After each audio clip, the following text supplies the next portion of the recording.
Olá a todos, sejam bem-vindos a mais uma aula. Meu nome é Maximilian, eu sou professor de filosofia e hoje a gente vai falar sobre Jean-Jacques Rousseau.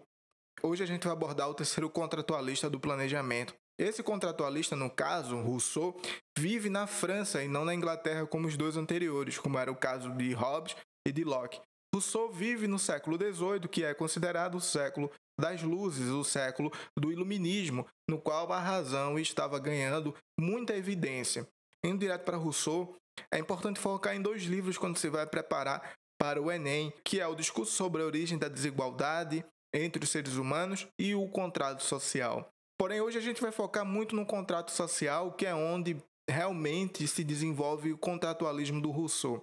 Na Origem da Desigualdade, ele fala de um estado de natureza no qual as pessoas eram consideradas puras, que não tinham ideia de maldade, não tinham ideia de bondade, eram pessoas amorais e que, portanto, viviam num estado de pureza porque não poderiam cometer esse tipo de crime e no qual ainda não existia a propriedade privada. Depois que a propriedade privada foi instituída, as pessoas começaram a entrar em conflito e esse conflito levou à deterioração dessa pureza que existia no estado de natureza dessas pessoas, como o Rousseau dizia. Rousseau via esse ser humano que vivia no estado de natureza, no puro estado de natureza, como bom selvagem. Essa ideia do bom selvagem estava difundida por toda a Europa e pela França. O bom selvagem era essa pessoa que ainda não tinha sido corrompida pela sociedade e pela cultura. Então, a obra de Rousseau tem como objetivo a restituição da pureza do ser humano que foi perdida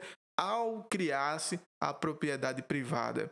O estado de natureza é para Rousseau uma categoria que permite analisar a sociedade do momento em que ele vive normativamente. Quer dizer que ele define padrões e vai comparar esses padrões de um suposto estado de natureza no qual o homem era puro, no qual o homem não tinha ideia de bondade, de maldade, no qual respeitava apenas os seus instintos para sua sobrevivência, com o homem na sociedade, que é o homem que engana, que é o homem que tem ganância, que é o homem que é egoísta. E assim, o estado de natureza serve como essa categoria que é normativa, porque ele diz como as pessoas devem ser, como as pessoas devem se comportar para analisar a sociedade. É por isso que no início do livro O Contrato Social, que o homem nasce livre, mas que por todas as partes se encontra acorrentado, variando aí as traduções. A grande questão é que o Rousseau, no livro, não tenta argumentar para que essas correntes sejam removidas da humanidade,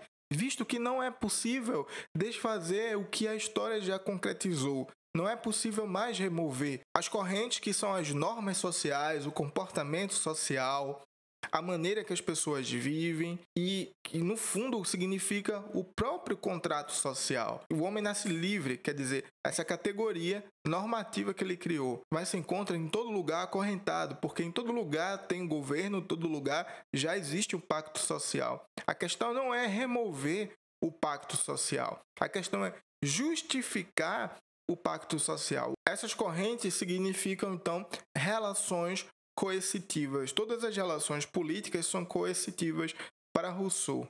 Então, a grande questão do contrato social para Rousseau é saber até que ponto essa coerção é justificável e até que ponto os indivíduos que vivem sob certo governo estão obrigados moralmente a obedecer a essas coerções. Então, veja, se você viu em algum lugar da internet essa citação do Rousseau e achou que o objetivo dele era libertar o homem dessa coerção, não, é justamente o contrário.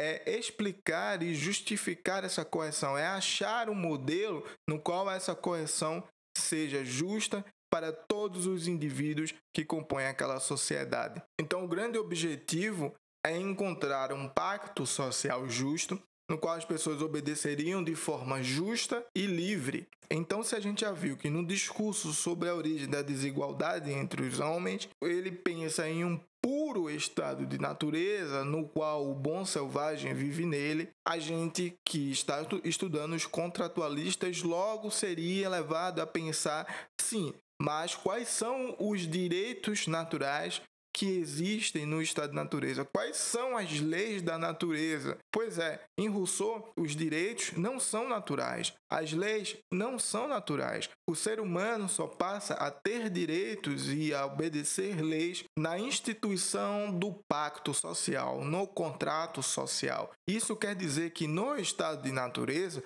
o homem é completamente amoral. Não tem ideias de bem e de mal. É apenas um ser que vive e sobrevive com os seus instintos.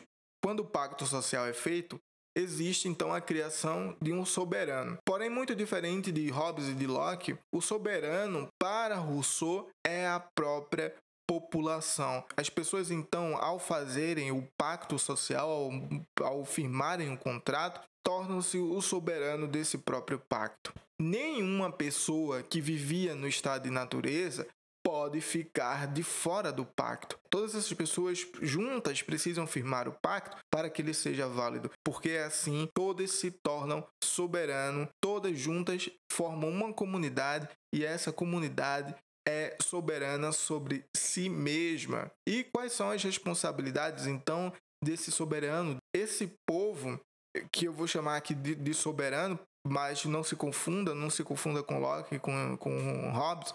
Soberano para Rousseau são as pessoas, têm a responsabilidade de criar as leis que elas mesmas vão seguir no contrato. Então, as leis do contrato são criadas pelas próprias pessoas que firmam o contrato. Elas ganham o poder legislativo, que é o poder mais importante depois da instituição do contrato. Então, isso significa uma ideia de democracia, mas é uma democracia diferente da nossa. Não é uma democracia que aceita representatividade na hora de formar as leis. A gente hoje no Brasil tem o poder legislativo, que é responsável por criar as leis representando a nós, que somos o povo.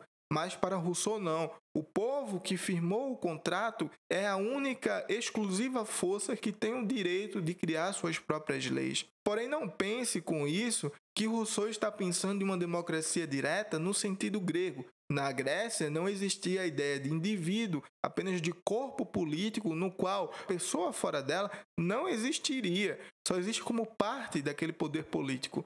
Mas em Rousseau, as pessoas têm suas liberdades individuais, têm sua autonomia, mas têm essa responsabilidade de criar as leis que elas mesmas vão seguir. E aí, para você ver como é diferente um pouco da democracia direta dos gregos, existe o poder executivo em Rousseau, que ele chama de príncipe, mas é um termo que pode levar você a pensar de uma maneira errada. É mais correto pensar o poder executivo, e o poder executivo tem a tarefa de fazer com que essas leis sejam seguidas. As leis que esse corpo, que esse soberano, que são as pessoas, criaram. Rousseau aceita sim e ainda sugere que sim, o poder executivo deve ser formado por representantes.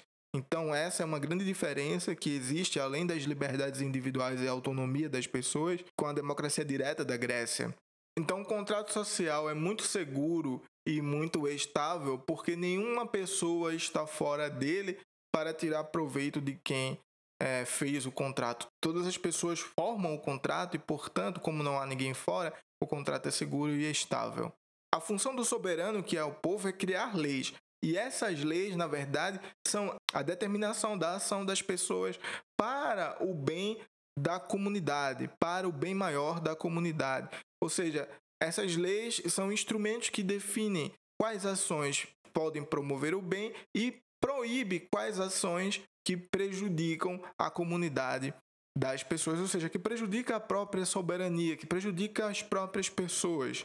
E essas leis pensam as ações que permitem, que proíbem em direção à vontade geral da comunidade. Vontade geral é a vontade que o grupo tem, que é mais importante que a vontade do próprio indivíduo, da própria pessoa. E como exemplo, você pode pensar em uma situação de invasão de fronteiras do país, do nosso país, e de repente o governo lhe convoca para que você vá servir ao exército para defender a fronteira do país. Você, como indivíduo, pode não querer defender e ir para lá porque talvez você pode morrer ou se ferir gravemente. mas a vontade geral da nação, a vontade geral da comunidade é que fiquemos em segurança. Então, alguns indivíduos precisam sacrificar sua vontade individual para favorecer a vontade coletiva, a vontade geral, que é a vontade das pessoas em geral. Então, as leis criadas por esse soberano, que é o próprio povo em Rousseau, são direcionadas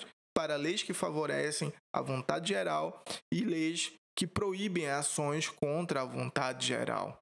Então, as partes mais importantes do contrato social são essas: o soberano, a lei, a vontade geral e o príncipe, que é o poder executivo. Isso forma a estrutura do contrato, a estrutura de um governo na perspectiva de Rousseau. E isso leva as pessoas a formarem a sociedade civil.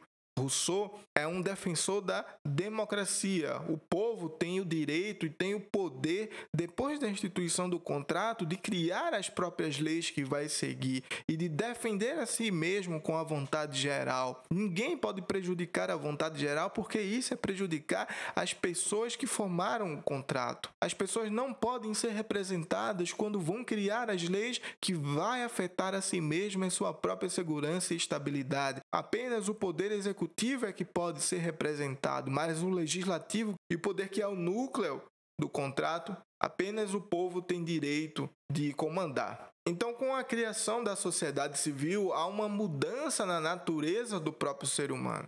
No estado de natureza, o ser humano perguntaria: o que eu quero com isso? Na sociedade civil, o ser humano deve fazer a si mesmo uma pergunta bem diferente: o que eu supostamente devo fazer nos termos do contrato e do pacto social? Aquela liberdade que existia no estado de natureza, de agir de acordo com os seus instintos para a sobrevivência, é transformada em liberdade moral. O que significa então a liberdade moral na sociedade civil pensada por Rousseau? Significa nada mais, nada menos de que agir de acordo com um dever que é ditado pelas leis que foi criada pelo próprio soberano. Então, a liberdade que existe no contrato social de Rousseau é agir de acordo com as leis, pensar no que você deve fazer de acordo com o contrato, porque você não está mais no estado de natureza. No estado de natureza não existe moral. Todas as ações são naturais e, portanto, são amorais. Portanto, não se fala em bem e não se fala em mal. Então, na verdade, acaba que o pacto social leva o indivíduo a uma autorregulamentação depois da fundação das leis. Quer dizer, toda ação do indivíduo ele tem que pensar consigo mesmo se a sua ação está de acordo com a vontade geral e com as leis. E, portanto, a autonomia, na verdade, é uma ação que leva em consideração essa área das leis na qual estamos inseridos.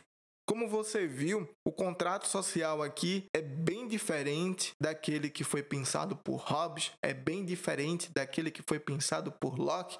Locke, por exemplo, dizia que a fundação do contrato tinha como único objetivo exclusivo a defesa da propriedade privada.